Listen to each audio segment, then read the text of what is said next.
Hello and welcome friends. In our previous lectures, we have been discussing dynamic programming, which is one of the algorithmic techniques of solving certain computational problems. In dynamic programming, we used a divide and conquer approach that we were already familiar with. However, we modified it to use memoization. And by doing so, we somehow reduced the number of computations that we had to perform by simply eliminating the need for recomputing solutions for overlapping problems. That's how basically we tried to reduce the number of computations in case of dynamic programming. Now from today onwards, for a couple of lectures, we will be discussing another technique for solving computational problems, and this technique is known as backtracking. And what is backtracking basically? The simple definition of backtracking is that it is a general algorithmic technique that considers searching every possible combination in order to solve a computational problem. So what does that basically mean? It means, let's suppose we consider an example of a problem wherein the solution to the problem can be obtained by following a certain number of steps, and at each step we have different choices. We can take any particular path. So using backtracking, we can try to find a solution for such a problem by considering every choice that is available at that particular step, and then trying to find a solution by following all possible paths. However, it is not always computationally efficient because the number of possibilities for a certain problem, for a certain computational problem, might be exponentially large. So backtracking, it tries to build a solution incrementally, one piece at a time, so one step at a time, and it tries to remove those solutions that fail to satisfy certain constraints that are imposed on the problem at any point of time. While finding the solution at any particular step, if we find that at this particular step a particular choice may not lead to an optimal solution, that will simply stop expanding the other possibilities that follow from that particular point of time. It will be more clear if we take a simple example. There are two batsmen in a cricket match and they have to score 18 runs in the last 5 balls of the match. Now, however, the batsman cannot depend on luck, on overthrows, on wide balls, on no balls, and there are certain constraints imposed on the way the batsman can score these runs. Now, the constraints, as you can see on the slide there, one of the constraints is that it is predicted that the bowler will bowl ball numbers 2 and 4 as Yorkers. So it is predicted, depending upon his analysis, the analysis that has been performed on the bowler, it's expected that he will bowl ball number 2 and ball number 4 as Yorkers, and the batsman will not be able to score more than 1 run on those 2 balls. In addition to these constraints, the other constraints imposed on the batsman is that any ball except for the second and the fourth ball, they can either rotate the strike, means they can get a single, or hit a boundary or a 6. So these are the constraints under which the batsmen have to score 18 runs of the last 5 balls of the match to win. So the problem with us is to find the number of ways that these batsmen can score at each of these balls to win the match. So what will be the sequence of scoring runs at each of these 5 balls, provided we follow these constraints? So let's try to formulate this problem in a mathematical way. The formulation of the same problem, as you can see on the slide, let's consider S1 would be the score scored for ball number 1, S2 would be the score scored for ball number 2, S3 for ball number 3, S4 for ball number 4, and S5 ball number 5.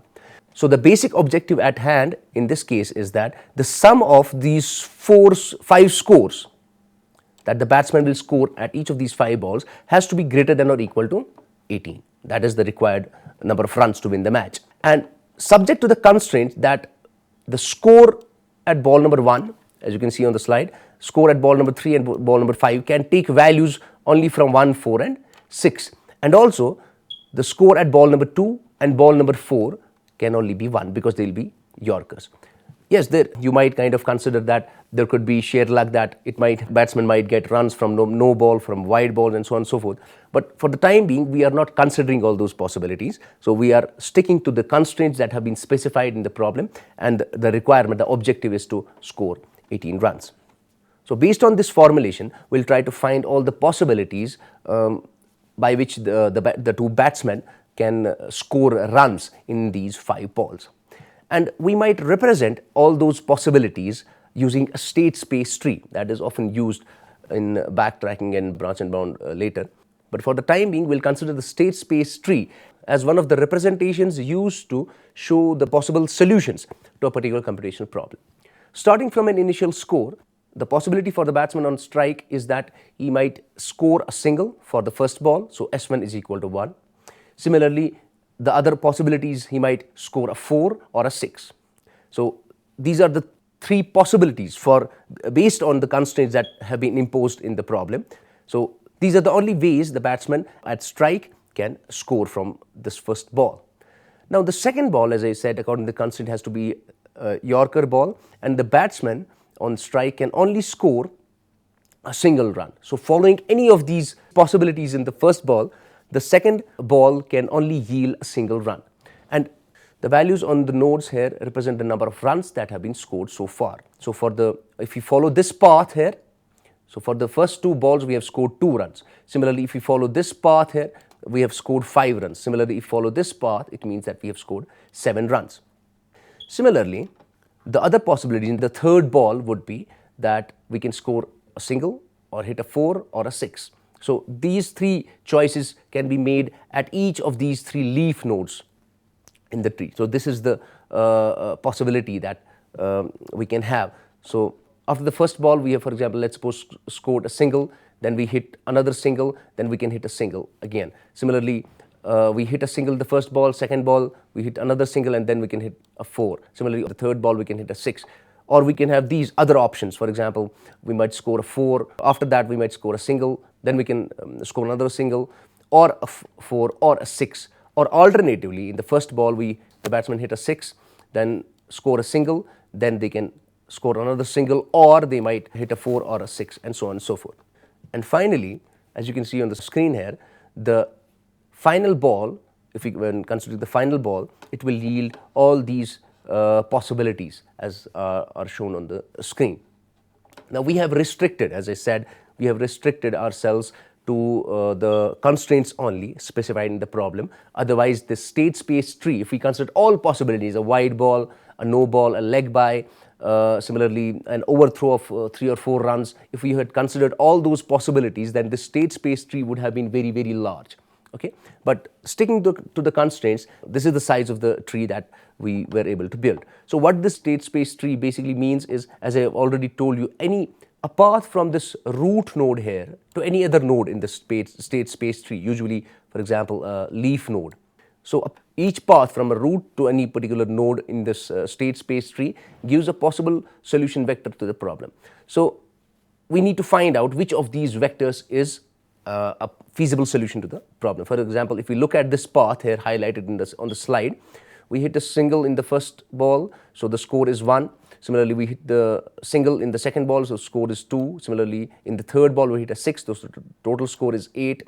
In the fourth, we hit a single, so the total score is 9. And in the fifth ball, we hit a 6, and the total score is 15. So in this case, we have exhausted all the 5 balls, but the total score here, or the required score, okay, is not equal to or greater than 18. So this is not a valid or a feasible or an optimal solution to our problem.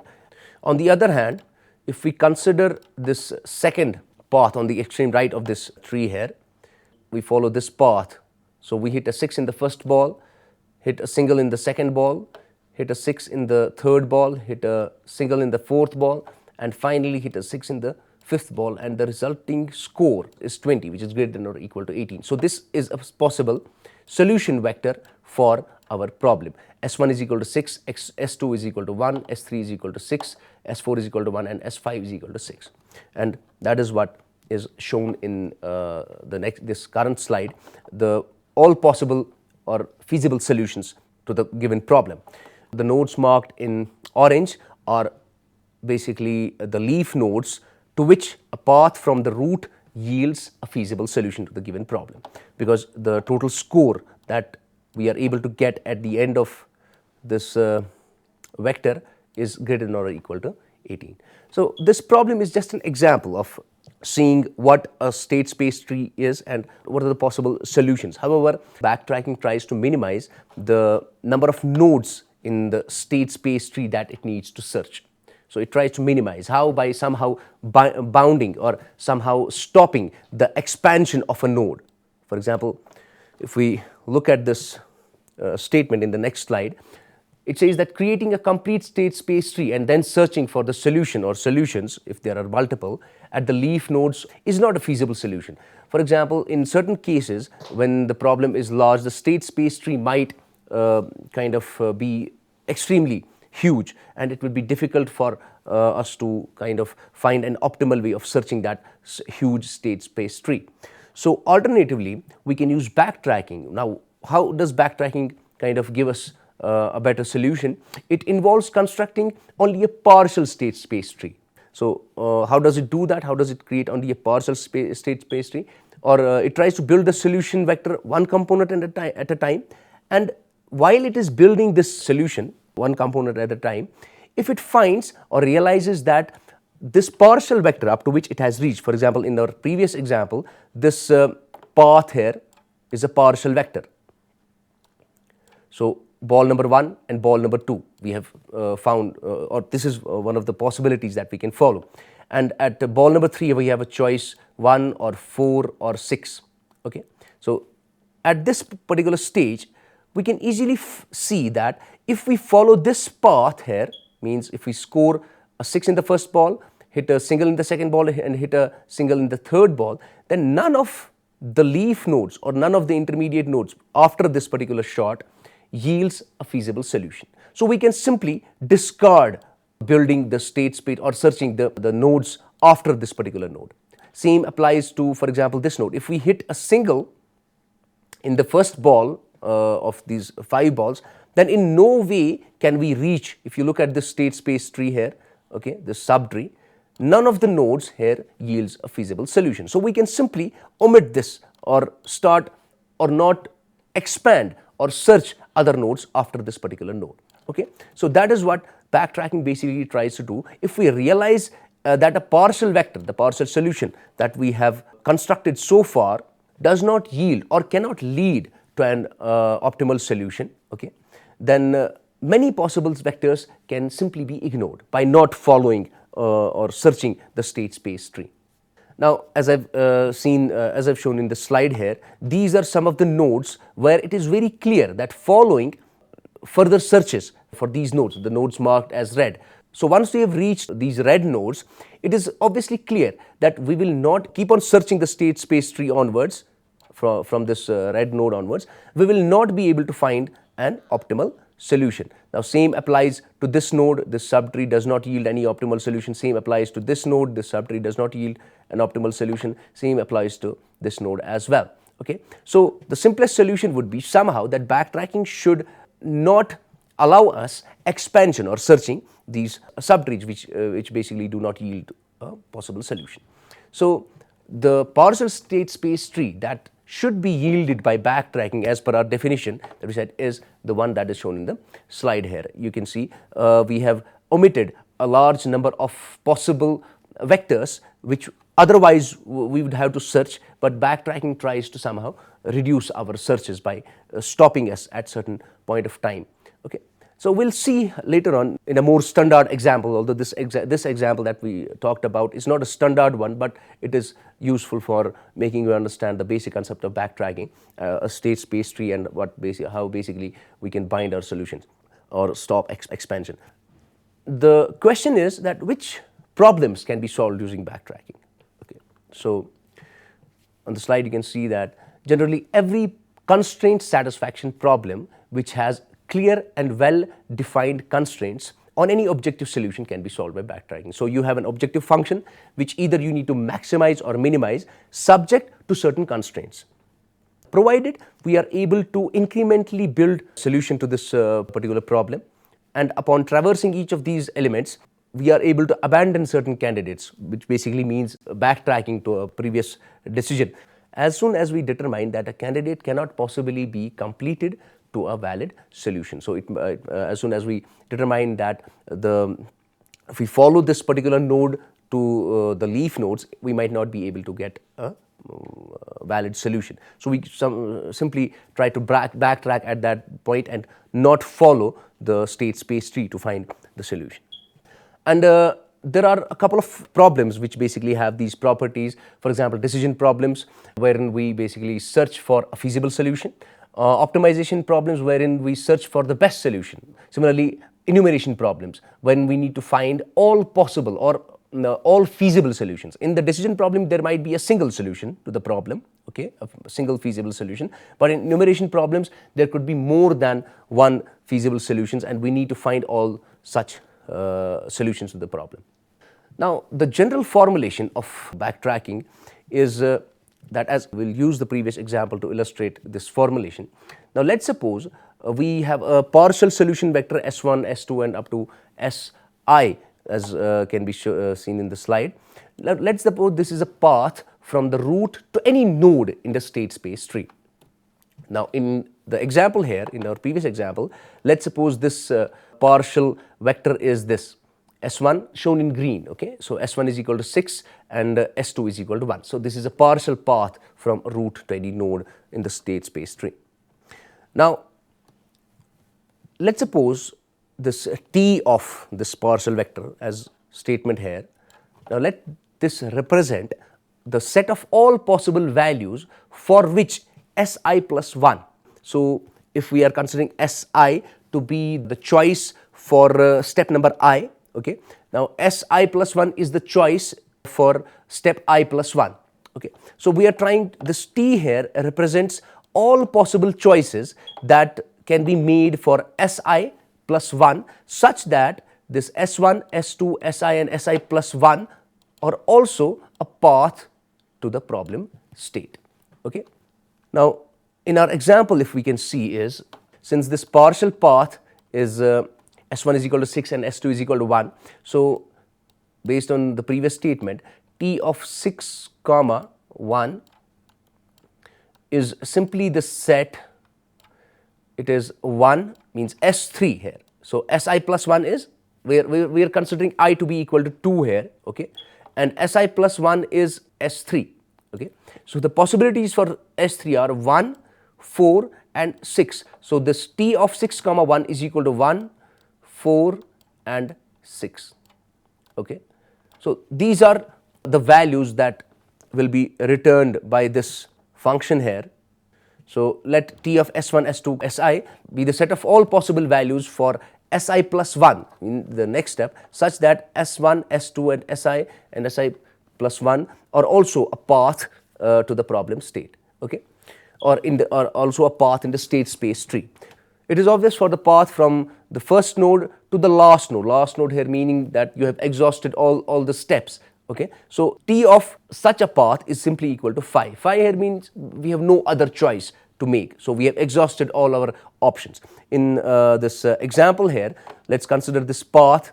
So, S1, S2, S3, S4 and S5, okay. So, T of 4 comma 1 comma 6, this 6, this 1 and this final 6 is simply is equal to phi, because we do not have any other choice to be followed in this case, okay.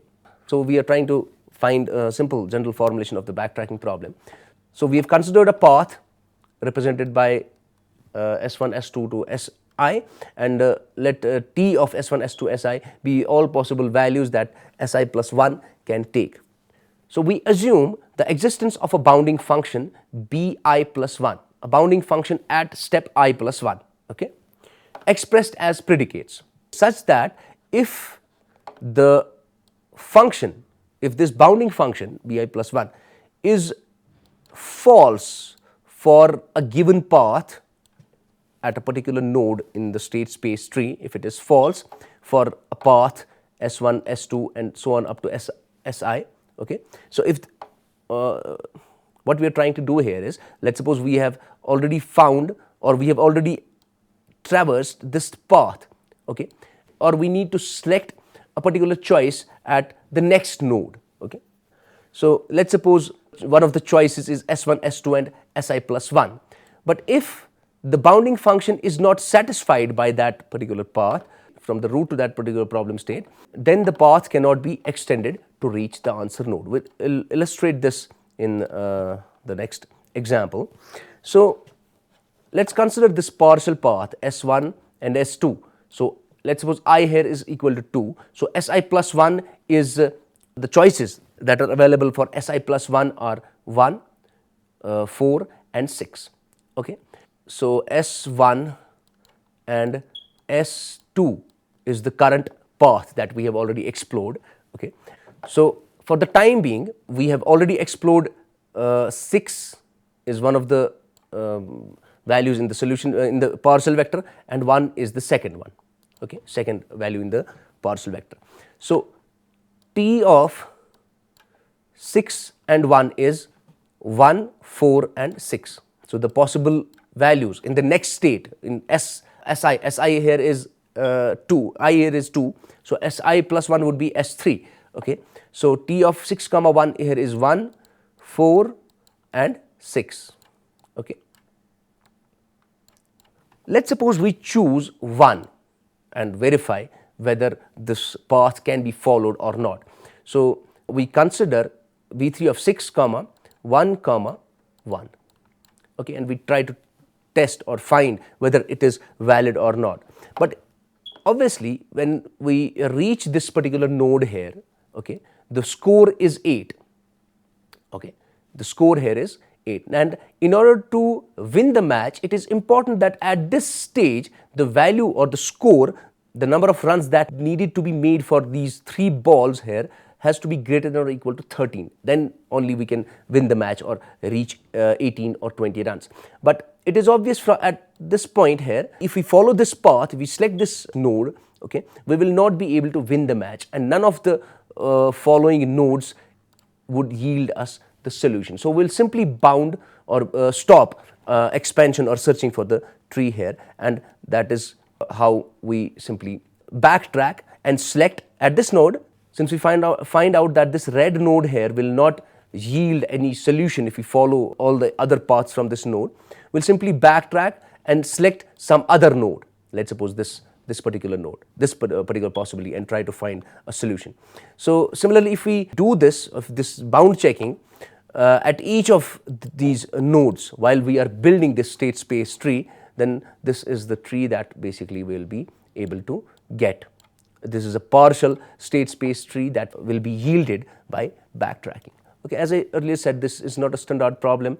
We will be discussing more standard problems in a couple of minutes, but this is just a simple example which helps you to understand what a state space tree is, how backtracking should somehow try to restrict the expansion of the possible states in order to find the solution, and restrict the partial state space or restrict the generation of the state space tree.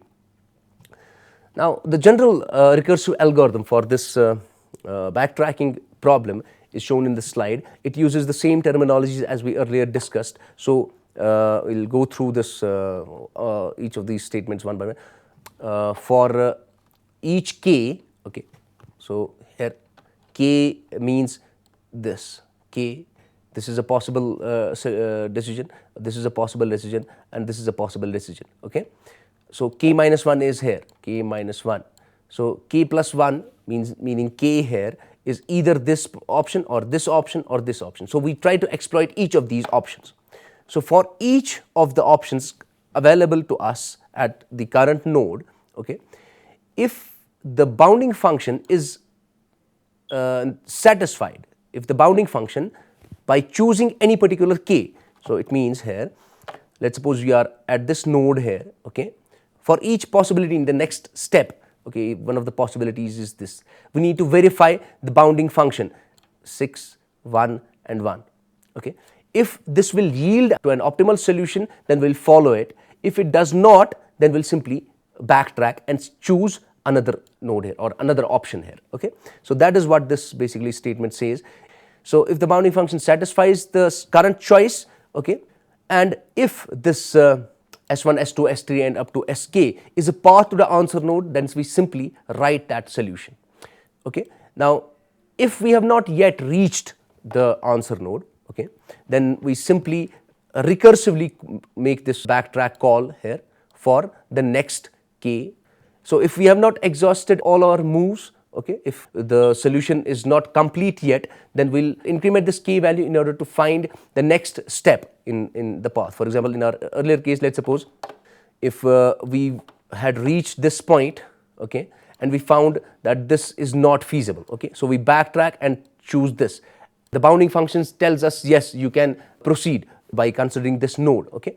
So in case, since this is k minus 1, this is k, okay, and we'll simply increment k by considering the next decision. So this is k plus 1. So we'll treat this as the current node which needs expansion, okay, and we'll try to find all the possibilities that are available here.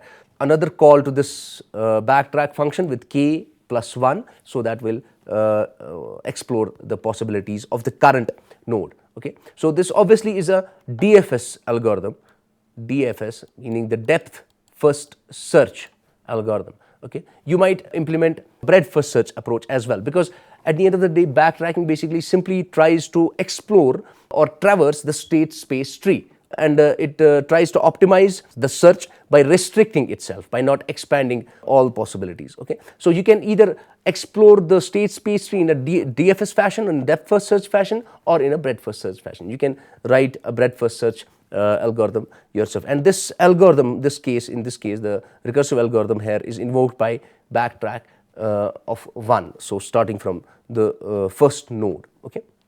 Now we'll simply consider this one of the standard problems that is often used to illustrate backtracking, and this problem is known as 4 queens problem.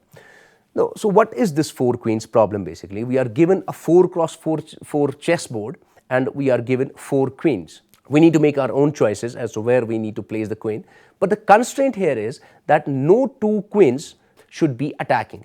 So 2 queens can be attacking if they belong to the same row. So for example, if you have placed a queen here, okay, you cannot place another queen in any of these boxes here, okay, places here. Similarly, you cannot place another queen in any of these 3 boxes either, because it is a common column. So here it is a common row, okay. So they belong to the same row. So 2 queens cannot belong to the same row, they cannot belong to the same column, and they cannot belong to the same diagonal, okay. So we cannot place another queen here. So if we have placed a queen in this box here, we can place another queen here, we can place another queen here compared to this one, okay. So obviously if we have placed another queen here, we cannot place the third queen in this box here, because it would be a common row for these 2 queens. Similarly, we cannot place another queen here because it would lie in the diagonal of this queen. Similarly, we cannot place it here, as it would be in the diagonal of this queen as well as in the common row of this queen. Similarly, we cannot place, and so on and so forth. So somehow we need to place these queens in such a way that they are not attacking. As I said, attacking here means that 2 queens are attacking if they are in the same column, if they are in the same row, or if they are in the same diagonal. So we need to find solution to this problem. A simplest backtracking solution to this problem would be, let's suppose we consider the first queen and place it in the first row and first column, okay. So the second queen cannot simply obviously be placed in the first row, because we have already placed one of the queens there. So it would be attacking if we place the second queen there. So we are again restricting our search in the state space tree. Otherwise, we could have placed, if we construct the state space tree for this problem here, the number of nodes in the state space tree, if we do not put any constraints, would be too many, 4 raised power 4. Okay, so that is a large number of possibilities. So it will be difficult for us to search all those nodes or this large state space tree to find a solution. So let's suppose we have placed a queen in the top left corner. So the second queen, let's suppose we obviously cannot place them in the first column, because it would be attacking. Similarly, we cannot place it in the second column, for the second row I'm talking about, because otherwise it would again be attacking. So the only choice left to us, or one of the choices, not the only choice, one of the choices is the third column. Okay, so okay, the two queens that we have already placed are not attacking. So what about the third queen? So the third queen can be placed in the third row. We'll consider the third row for our solution in order to restrict the number of nodes in this state space tree. So again, if we look at the available options, the first column is not available because it would be attacking with the first queen. The second column is not available because it would be diagonally attacking the second queen. Okay, the third column is again not available because it would be attacking second queen in the column wise. Okay, so common column. Similarly, the fourth column is also not available. So what do we do here? So we simply correct a decision which has already been made, which we made earlier. Okay, by not proceeding with the current path, by simply restricting ourselves, stopping ourselves at this point of time, and then correcting a previous decision, trying to choose a different option.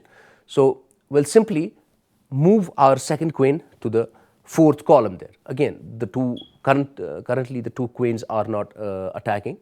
So the choice for the third queen is the first column is not available, the third column is not available because it will be diagonally attacking the second queen, and the fourth column is not available because again it would be attacking with the second queen. So the only available column in this case is the second column. Okay. Now what about the fourth queen now? Okay. So we cannot place it in the first column attacking with the first queen, we cannot place it in the second column, it would be attacking with the third queen. We cannot place it in the third column diagonally attacking with the third queen, and we cannot place in the fourth column it would directly or column wise attacking the second queen. So again we have to somehow modify our choices. Okay. Now we simply need to backtrack to the first decision, because here we have already, we cannot proceed any further and we have exhausted all the possibilities on the left side of the state space tree or one of the choices for queen number 1. Okay. So we need to alter our decision for queen number 1, and this is the result if we follow the same sequence. Okay. So this is one of the solutions, as you can see on the slide. So we have placed queen number 1 in the second column, then the first column for the second row and the second queen, the first column, the second column, the third column were not available, so we placed the second queen in the fourth column. Okay. Similarly, in the only place for the third queen was the first column, and the only place for the fourth queen was the third column, and this is one of the solutions, okay, for the four queens problem. And we'll see how using backtracking we were able to get this solution and how we were able to build the partial state space tree. So the solution vector to this problem is S1 is equal to 2. The first solution, first choice is 2, second choice is 4, third is 1, and the fourth one is 3. Or we can place the first queen in the second column, the second queen in the fourth column of the second row, the third queen in the first column of the third row, and the fourth queen in the third column of the fourth row. So we'll see how we build this solution. We'll try to find or construct the partial state space tree using backtracking, and please note that we are considering the depth first search algorithm, not the breadth first search algorithm for the time being. So we start from an empty root. Okay, the available choices to us for the first row are 4. Okay, 1, 2, 3, and 4. So we choose the first one. Okay, so we select and place the first queen in the first column of the first row. Now from this particular point, the second queen can, as I said, can not be placed directly in the same column. Okay, we see if we consider that case also, then our state space tree would have been very large. So we are simply omitting those cases where we have an option of placing a queen directly in one of the columns in which we have already placed a queen. So we are simply omitting that case. Okay. So the first column is not available to the second queen in the second row. So one of the choices is the second, for example, column. Okay. But when we place it and we try to find using our binding function whether this move is valid or not, we'll see that they are diagonally attacking. Okay. So we'll stop growing this solution here. As you can see, we have marked this node as red. It simply means that we will not be proceeding any further or following any other paths from this subpath. Okay. And we'll simply backtrack and choose a different column for the second queen. So we have chosen column number 3 for this second queen. Okay, so are the two attacking? No, they are not attacking, so we can proceed further. Okay, so at this point of time, for the third queen in the third row, we have an option. Again, in the first column we cannot place it, okay, because that has already been occupied by the first queen. The second column is free, okay, and we'll simply place this third queen in the second column, okay, of the second row. So we have to check our bounding functions and see whether this currently placed queen is attacking any of the queens that have already been placed. And as we can see, they are the second queen and the first queen are attacking. So this solution is not feasible. So we cannot proceed any further using this solution. So we'll simply bind it. Okay, we'll stop it there and try to choose an alternative column for third queen. Again, we have omitted the use of third column for the third row because that has already been occupied by the second queen. So the third column has already been occupied by the second queen. So we are not considering that case. So the second free column for the third queen here is the fourth column. Okay, so we choose that and find out that none of the queens is it attacking? Yes, the third queen is attacking the second queen. So we cannot use this particular solution and we'll simply bind this path here. So we'll mark it red and try to correct our decisions that we made before. So we'll try to place queen number 2 in the fourth column. Okay, so this was the third choice available at row number 2. Okay, so we have placed queen number 2 in column number 4 and try to see whether this will yield a solution or not. So in the third row for this case here, one of the free columns is column number 2. Okay, or is this particular queen attacking with any of the two queens that we have already placed? No, it is not. So this is one of the possible paths that we can expand or explore in order to find the final solution. So in the fourth queen, in the fourth row, the only free column is the third column. And we simply place this queen there and then try to find, using the binding function, whether this was a valid move or not. And we see that the fourth queen is attacking the third queen, and we simply mark it as red and we will not proceed any further. Now, if you look at this partial subtree here, we have exhausted all possible moves considering the fact when we placed queen number 1, okay, in column number 1 in the first row. So okay, these were so we have exhausted all the moves in that case. So we find that queen number 4 attacks queen number 3. Okay, so we'll simply bind this path and try to find an alternative path by making a different selection at row number for queen number 3 or row number 3. So the second option that was available at row number 3 or queen number 3 was that we place queen number 3 at column number 3. So we select that option and place the queen there, and we find that it is simply attacking the second queen. So again, this option is not valid and will not proceed any further or search other solutions. So at this point of time, we can see that we have exhausted all possible moves for the case when we place queen number 1 in column number 1 for row number 1. Okay, so we do not have any other move left in case of placing queen number 1 in row number 1. So we simply make an alternative choice.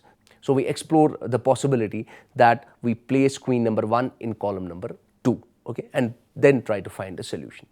So for the second queen now, once we have placed queen number 1 in column number 1 for the first row, in the second row, the first column that is free is the first one and we place the queen there, second queen there.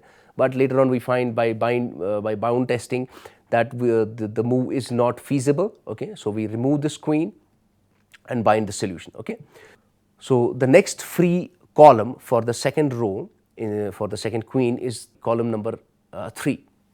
So we place the queen there, and then again by bound testing we find that the move is not valid because they are attacking diagonally. So we stop exploring other possibilities using this sub path, and we place the queen in the next available free column, that is column number 4 for the second row, and we find out that the currently placed queens are not attacking. So it is a possible sub path that can be explored further. So for the third queen, the first free column is the first one. Okay, so we select this particular column and place the queen there, and then by bound testing we find that none of the queens so far that have been placed are attacking. Okay, and we finally proceed with this path, proceed exploring this path. As I said, we are following a depth first search algorithm here. So for the fourth queen, the only free column available is column number 3, and we place our queen there. Okay, and by the end of this node we find that all our queens have been placed and none of them is attacking, and this path here now, it means this this solution vector here, meaning we select column number 2 for the first row or the first queen, then we select column number 4 for the second queen, second row, then we select column number 1 for the third queen, third row, and finally we select column number 3 for the fourth queen, that is in the fourth row, and we'll this vector or 2, 4, 1, 3 is the final solution vector. So this is just an example of using backtracking. You can simply see the red nodes at the red nodes. If had we not used the bounding function, then we'd have to search all the subtrees that were following these red nodes over there. But by using backtracking, we restrict ourselves to only a certain partial subtree or in the state space tree which needs to be explored for finding the solution. In the next class, we will be discussing a more generalized algorithm for this 4 queens problem. We will consider the n queens problem and try to find a generalized solution using backtracking for the n queens problem. Till then, thank you.